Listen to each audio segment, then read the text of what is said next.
lamang noong Mayo kung kaya muli magsasagawa ng diskwento caravan ng DTI sa Batangas City. Bukod sa diskwento, tampok din ang mga produktong ipinagmamalaki ng naturang lungsod. Nagpapatrol, Ernie Man. Ikinakasana ang ikalawang bahagi ng diskwento caravan ng DTI sa Batangas bilang handog sa mga mamimili, retail man o wholesale. Katunayan, kaninang umaga pinirmahan na ng ahensya, lokal na pamahalaan ng Batangas City at ng isang supermarket ang Memorandum of Agreement ng 3 araw na caravan na gaganapin sa People's Quadrangle alinsunod sa Sublian Festival o Araw ng Pagkakatatag ng Batangas City. Yung mga organic na materials na isinusulong natin because of our environmental code, magiging kasama sila nitong DTI Diskwento Caravan.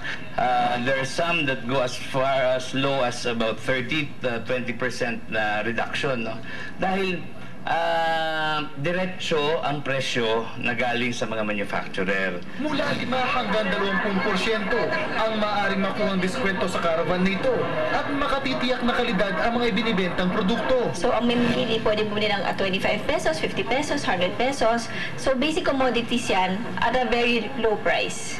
At dahil kilala ang naturang lungsod na nagpapatupad ng environmental code o pagbabawal sa paggamit ng plastic at styro, pakiusap ng lokal na pamahalaan.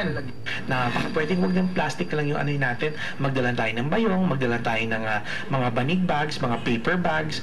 Bukod sa mga pagbibigay ng diskwento, layo rin din ang caravan na ito na maipamalas ang mga produktong natatangi lamang sa lungsod.